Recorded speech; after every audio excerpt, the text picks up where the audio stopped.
Class आज हमने chapter 3 start करना है। जैसे कि आपको पता है हमने चैप्टर 1 और 2 के short question important, long question और न्यूमेरिकल वगैरह जो भी वो डिस्कस करेंगे। आज हम चैप्टर 3 के इंपॉर्टेंट क्वेश्चन को डिस्कस करेंगे कि ALP के according what point of view से कौन कौन से क्वेश्चन जो है वो इंपॉर्टेंट है। इस चैप्टर पर भी हमने 2 दिन लगाना है।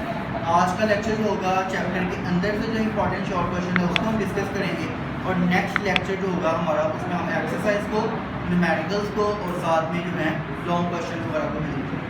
ठीक है, तो आज देखते हैं चैप्टर के अंदर से जो इंपॉर्टेंट शॉर्ट क्वेश्चन बनते हैं। तो सबसे पहला ALP के अकॉर्डिंग जो है वो है व्हाट आर आइसोथर्म्स। आइसोथर्म्स आपको पता है बॉयज का वाले टॉपिक में हमने पढ़ा था। आइसोथर्म्स क्या होती हैं कि आइसो का मतलब होता है सेम, थर्म का मतलब होता है टेम्परेचर, क्योंकि बॉयज के अंदर टेम्परेचर कांस्टेंट होता है और इसी वजह से बॉयज में जो कर्व्स बनती हैं प्रेशर और वॉल्यूम के रिलेशन के नतीजे में उन कर्व्स को हम क्या नाम देते हैं, आइसोथर्म्स कहते हैं। ठीक है, तो ये आइसोथर्म की डेफिनेशन और उनका ग्राफ वगैरह आपको बॉयज में से मिलेगा। देन एक इंपॉर्टेंट क्वेश्चन बॉयज में Boyle's isotherm at 25 degree Celsius is far away from that of at 100 degree Celsius. कि बॉयज में जब हम डिफरेंट टेम्परेचर्स के ऊपर एक ही एक्सपेरिमेंट करें और इसकी आइसोथर्म जब डिफरेंट मिलती है हमें, तो वो थोड़ी सी पहली आइसोथर्म दूसरी आइसोथर्म से थोड़ी सी दूर क्यों होती है? उसकी वजह ये है कि आपको पता है गैसेस का टेम्परेचर बढ़ाने से गैस एक्सपेंड कर देती है, उसका वॉल्यूम थोड़ा बढ़ जाता है। तो इसी वजह से 0 डिग्री सेल्सियस में जो आइसोथर्म होगी थोड़ी नीचे होगी। 100 पर जो एक्सपेरिमेंट करेंगे उसकी आइसोथर्म थोड़ी सी क्या हो जाएगी, ऊपर की तरफ आ जाएगी, 0 वाली आइसोथर्म से थोड़ी फार अवे। ठीक है, इसको आपने ग्राफ के साथ एक्सप्लेन करना है। क्लियर, ये भी आपको बॉयज की ग्राफिकल एक्सप्लेनेशन में से ये आंसर मिलेगा। तीसरा क्वेश्चन है why Charles law is applicable to Kelvin scale on. इसका आपने मैथमेटिकल प्रूफ देना है केल्विन स्केल के रेफरेंस से। आपको याद होगा कि हमने केल्विन स्केल में एक तरफ सेल्सियस स्केल की वैल्यू देखी थी और एक तरफ हमने उसकी केल्विन स्केल की वैल्यू देखी थी, और साथ में ही हमने इसका वॉल्यूम देखा। ऐसे था, पहले आपने इसको सेल्सियस स्केल के अंदर जो टेम्परेचर होगा एक स्पेसिफिक वॉल्यूम का, क्योंकि आपको पता है चार्ल्स का फॉर्मूला होता है V1/T1 is equal to V2/T2। Charles तभी एप्लीकेबल होगा ना जब इसकी वैल्यू के इक्वल आ जाए। ऐसे ही है ना, तो आपने पहले वॉल्यूम जो भी स्पेसिफिक वॉल्यूम लिया है उसको उसके साथ अकॉर्डिंग सेल्सियस वाला टेम्परेचर लेकर फॉलो करो। जब वैल्यूज आएंगी तो सारी बात है सेल्सियस में दोनों का आंसर सेम नहीं आएगा। ठीक है, उसके बाद आपने क्या करना है, आपने केल्विन के टेम्परेचर को लेके वही वाला वॉल्यूम उसके अकॉर्डिंग जो केल्विन टेम्परेचर बन रहा है केल्विन टेम्परेचर के अकॉर्डिंग करना है, तो तब दोनों आंसर क्या हो जाएंगे, सेम आ जाएंगे।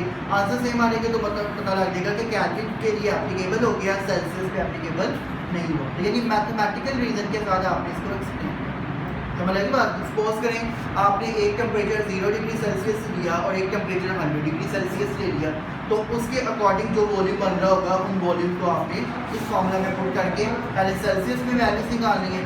उसमें सारी बात है दोनों वैल्यूज इक्वल नहीं है। फिर 0 सेल्सियस पे कितना केल्विन टेम्परेचर था और 100 सेल्सियस पे कितना केल्विन टेम्परेचर था वो पुट करके देखना है, तो जो वैल्यूज आएंगी तो वो इंशाल्लाह इक्वेट हो जाएंगी, तो आपने देख लेना कि वो प्रूव होगी। ठीक है, नेक्स्ट क्वेश्चन ये बड़ा इंपॉर्टेंट क्वेश्चन नंबर 4 है -273.16 डिग्री सेल्सियस इज अटेनेबल या unattainable for a real gas. के रियल गैसेस के लिए -273.16 डिग्री सेल्सियस टेम्परेचर लाना पॉसिबल नहीं है। इसकी वजह क्या है? इसकी वजह ये है कि ये टेम्परेचर आने से पहले ही गैस क्या होती है, लिक्विड में चेंज हो जाती है। कोई भी रियल गैस इस टेम्परेचर पर एग्जिस्ट नहीं कर सकती, क्योंकि आपको पता है टेम्परेचर कम करने से गैसेस लिक्विफाई हो जाती हैं, वो लिक्विड में कन्वर्ट होना शुरू हो जाती है। ठीक है, तो जब हम इस एक गैस का टेम्परेचर कितना कम कर देंगे, -273 कर देंगे, तो ये टेम्परेचर आने से पहले ही गैस लिक्विड में चेंज हो गई होगी। इसलिए एक रियल गैस के लिए ये टेम्परेचर आना अटेनेबल नहीं। ठीक है, देन उसके आगे derive PV is equal to NRP। General gas equation की जो छोटी सी डेरिवेशन थी वो आपने तीनों लास्ट करके बॉयल्स लॉ, चार्ल्स लॉ और एवोगाड्रोस लॉ तीनों को फॉलो करके जो छोटी सी डेरिवेशन हमने की थी मैथमेटिकल, वो डेरिवेशन यहाँ पर आपने की। Calculate the value of R in SI units and at S। ये 2 क्वेश्चन मैंने दोनों को इकट्ठा किया है, ये 2 डिफरेंट क्वेश्चन हैं। R वैल्यू फाइंड करनी है आपने। R मतलब जनरल गैस कांस्टेंट या ideal gas constant. Ideal gas constant R की वैल्यू आपने फाइंड करनी है या तो SI यूनिट्स के अंदर या फिर STP। STP का मतलब स्टैंडर्ड टेम्परेचर एंड प्रेशर। ठीक है, ये वैल्यूज भी आपको प्रॉपर गिवन मिल जाएगी जनरल गैसोलीन के यूनिट्स में। ठीक हो गया। अच्छा, फिर नेक्स्ट है हमारा calculate the density of CH4 at 27 degree Celsius. ये बड़ा इंपॉर्टेंट शॉर्ट है, ये वाला भी और ये वाला भी, दोनों डेंसिटी वाला। मैथड दोनों का सेम है, फार्मूला आपको पता है, डेंसिटी का फार्मूला क्या है, PM/RT। ठीक है, pressure multiply molar mass divided by R यानी general gas constant multiply by temperature. ठीक है, अगर तो 27 डिग्री सेल्सियस पे कहा है तो जो T इक्वल टू हमारे पास है PM/RT। प्रेशर मतलब 1 atm है, मोलर मास कितना होता है मीथेन का 16, C का 12 और H 4 है तो 16 हो गया टोटल, डिवाइडेड बाय R की वैल्यू आपको पता है 0.0821 फिक्स होती है वो, और मल्टीप्लाई बाय टेम्परेचर 27 डिग्री से। अब 27 सेल्सियस में इसको सारी बातें पहले केल्विन में चेंज करेंगे, क्योंकि चार्ल्स आगे अकॉर्डिंग हमने जनरल गैस क्वीन बनाई तो 4 सेल्सियस को फॉलो नहीं करें। ठीक हो गया, तो हमें पहले इसको केल्विन में चेंज करके अपनी वैल्यूज पुट करेंगे तो डेंसिटी आएगी। सिमिलरली अगला न्यूमेरिकल है calculate density of CH4 at 0 degree Celsius and 2 atm pressure.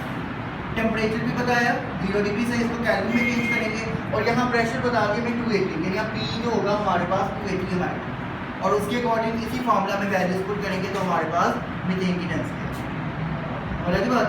अच्छा, नेक्स्ट देखें, why total sum of mole fractions always equal to unit. ये आपको Dalton law of partial fraction वाले टॉपिक में से मिलेगा। इसका आंसर क्या आंसर होगा इसका? क्वेश्चन क्या किया जा रहा है कि जब हम तमाम एक हमारा सैंपल है गैसेस का, उसमें हमने different gas mixture different gases को डाला हुआ है, उन तमाम गैसेस की मोल फ्रैक्शन को सम अप करें तो हमेशा आंसर 1 आता है, यूनिटी आता है। क्यों आता है? क्योंकि हर एक कंपोनेंट इस मिक्सचर में, हर गैस कंपोनेंट का जो मोल फ्रैक्शन होता है उसकी वैल्यू 1 से कम होती है, फ्रैक्शन में होती है 0 something होती है। तो सबको सम अप करेंगे तो हमारे पास हमेशा आंसर टोटल क्या आएगा 1। समझ लगी बात? ये समझ लगी? फिर सुनिए, एक गैस मिक्सचर है, मिसाल के तौर पर उसके हमने 3 गैसेस फिल की हुई है, एक ऑक्सीजन गैस डाली है, एक हाइड्रोजन गैस डाली है, एक मीथेन गैस डाली है। ठीक है, हमने तीनों का मोल फ्रैक्शन फाइंड किया।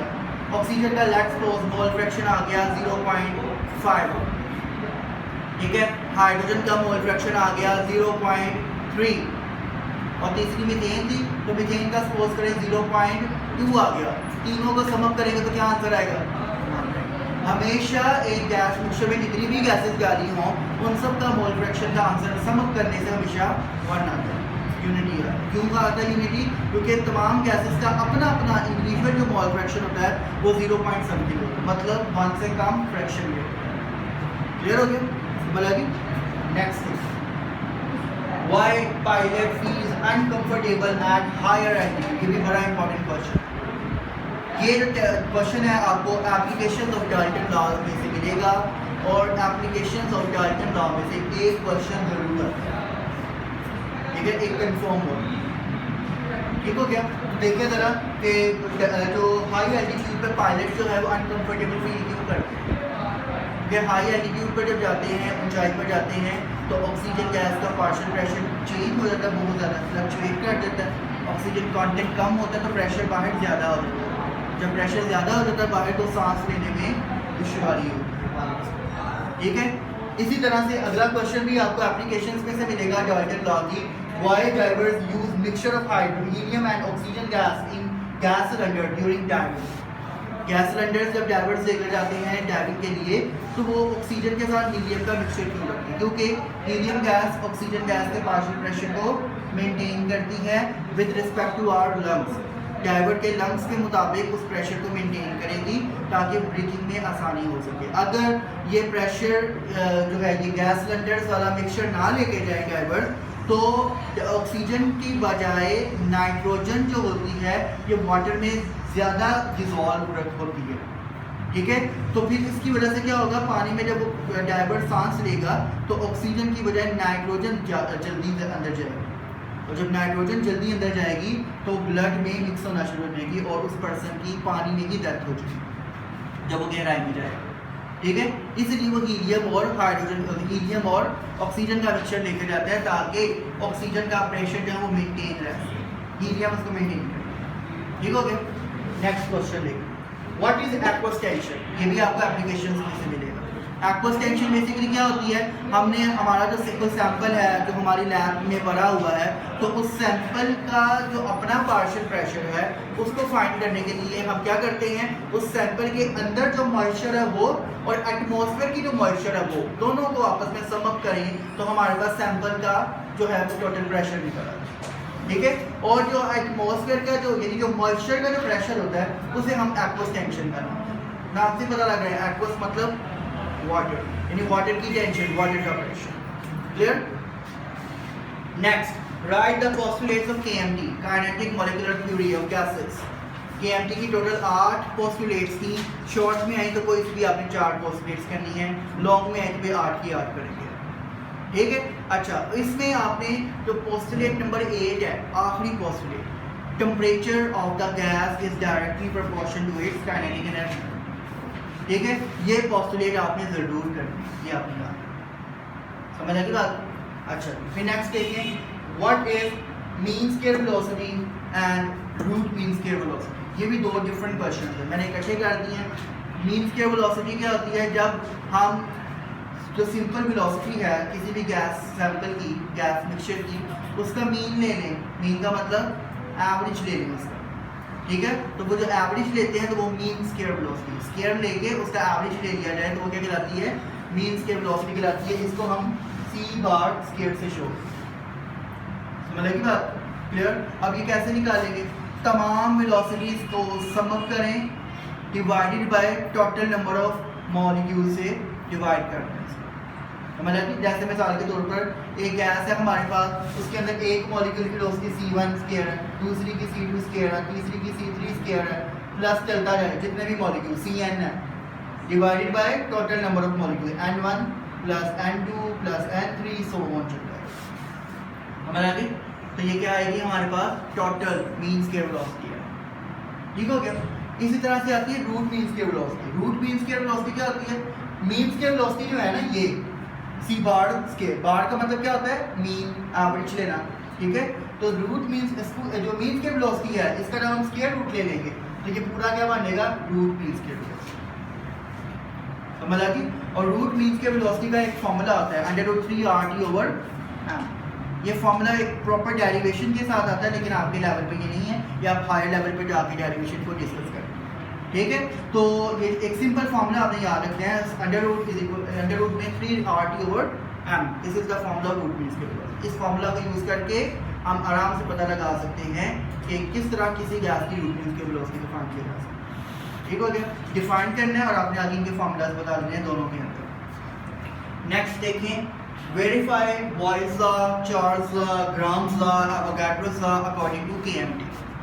Kinetic molecular theory of gases का जो मेन फार्मूला था, क्या फार्मूला था इसका, PV = 1/3 mn/c बार स्क्वायर, यही फार्मूला था ना। तो इस फार्मूला को यूज करते हुए आपने इन लॉज को वेरीफाई करना है। मैथमेटिकल छोटी छोटी 2-3 स्टेप्स की डेरिवेशंस हैं इसकी, तो आपको पूरा टॉपिक मिल जाएगा, ठीक है। अच्छा, अब ये नहीं कि सारी हैं, सारी बात है, कोई एक डेरिवेशन, कोई एक लॉ को वेरीफाई करना होगा, और ज़्यादातर इसमें या तो चार्ल्स लॉ पूछा जाता है या बॉयल्स लॉ पूछा जाता है, इनकी वेरिफिकेशन, ठीक है। तो ये भी इंपॉर्टेंट है, ये भी आपने ज़्यादा शॉर्ट करना है। उसके अलावा प्लाज्मा में आगे लास्ट में, how plasma is form, plasma कैसे बनता है। तो मैंने आपको बताया था plasma is a mixture of basically ionised gas molecules, un-ionised gas molecules and electrons release from the gas molecule. कि कुछ गैस मॉलिक्यूल्स आयंस में कन्वर्ट होते हैं तो वो पॉजिटिव आयंस बन जाते हैं और उनके इलेक्ट्रॉन जो उन्होंने निकाले हुए हैं वो, और कुछ ऐसे गैस के मॉलिक्यूल जो आयनाइज नहीं हुए, इन सब का जो मिक्सचर होता है ये प्लाज्मा के, समझ लगी। और आपको पता है it is the 4th state of matter, ऐसे ही है, मैटर की ये 4थी स्टेज है। और ये कैसे बनता है कि जब गैस के कुछ मॉलिक्यूल आयनाइज हो जाएं, और जब वो आयनाइज होंगे तो उन सारी बार आयनाइज कैसे होंगे, उनमें से इलेक्ट्रॉन निकल जाएंगे, इलेक्ट्रॉन निकल के इलेक्ट्रॉन फ्री, वो जो निकले जहाँ से वो पॉजिटिव आयंस बन गए वो, और कुछ अनआयनाइज्ड यानी न्यूट्रल मॉलिक्यूल वो, इन तीनों का जो मिक्सचर होगा वो मिक्सचर क्या कहलाएगा, प्लाज्मा के लिए, समझ लगी बात। इस तरह प्लाज्मा। तो नेक्स्ट है, what is difference between natural and artificial plasma. Natural plasma जो नेचुरली प्रोड्यूस होता है, आर्टिफिशियल जो मैन मेड होता है, ठीक है। इन दोनों में कुछ डिफरेंसेस और भी हैं जो आपकी बुक में मेंशन है, वो आपने करनी है। जैसा कि एक बात मैं आपको बता देता हूँ, नेचुरल प्लाज्मा जो है ये 10⁸ केल्विन टेम्परेचर पे एग्जिस्ट करता है, इतना हाई टेम्परेचर। और ये टेम्परेचर कहाँ होता है? ये सन पर होता है। ठीक है, हमारा जो सन है, सूरज जो है, ये it is the pure form of plasma, ये सारा प्लाज्मा है और वो नेचुरल प्लाज्मा है। इसका टेम्परेचर 10⁸ केल्विन, इतना ज़्यादा टेम्परेचर, 10 के आगे 7 जीरो और लगा। ठीक है, तो इतना ज़्यादा टेम्परेचर, इतने केल्विन टेम्परेचर जो है वो है सन का। ये इतना टेम्परेचर चाहिए नेचुरल प्लाज्मा बनाने के लिए। आर्टिफिशियल प्लाज्मा वो हम इंडस्ट्रीज और लैब्स में भी आसानी से बना सकते हैं, उसके लिए इसकी निस्बत लो टेम्परेचर रिक्वायर्ड है।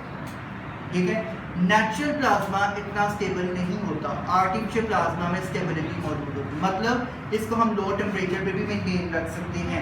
अगर नेचुरल प्लाज्मा जो उसे हम ज़मीन पर या ज़मीन से भी जहाँ से निकलता है नेचुरल प्लाज्मा, अगर उस प्लाज्मा को कंट्रोल करने की कोशिश की जाए तो वो बहुत मुश्किल होता है, उसको संभालना मुश्किल होता है, उसको हम इतनी आसानी से कंट्रोल नहीं कर सकते। आर्टिफिशियल को किया जा सकता, जैसा कि ये जो हमारे नियॉन साइन बल्ब होते हैं, इश्तहार वगैरह में लगते हैं ना, रेड कलर के बल्ब छोटे छोटे लगे होते हैं, या आजकल ये लाइटें भी आती हैं, छोटी छोटी लाइटें होती हैं, तो ये क्या है? प्लाज्मा है। ठीक है, नियॉन साइन बल्ब में प्लाज्मा मौजूद होता है, तो ये प्लाज्मा बेसिकली क्या है? ये आर्टिफिशियल प्लाज्मा। ठीक हो गया? समझ आ गई? आप कहेंगे लो टेम्परेचर पे वो तो गर्म हो जाता है, तो सन की निस्बत देखें तो वो तो लो ही टेम्परेचर पर जाता है। ठीक हो गया? क्लियर है? अच्छा भी नेक्स्ट है कैरेक्टरिस्टिक्स ऑफ प्लाज्मा। ये भी एक अलग और एप्लीकेशन से ज़्यादा से क्वेश्चन है। कैरेक्टरिस्टिक्स में आपने 2-3 प्रॉपर्टीज़ देखी जो आपकी बुक में ही मेंशन है, वो प्रॉपर्टीज़ आपने वहाँ से देख लेनी है। और लास्ट में एप्लीकेशन ऑफ प्लाज्मा, यानी प्लाज्मा के यूजेज। आई थिंक सो बहुत सारे यूजेज हैं, तो कितने हैं टोटल आपकी बुक में?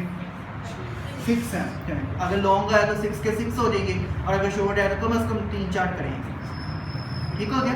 नहीं, ये था आज का हमारा टॉपिक। हमने इंपॉर्टेंट क्वेश्चंस को डिस्कस किया चैप्टर 3 के अंदर से। किसी भी पॉइंट पर इश्यू है उनसे डिस्कस कर लें।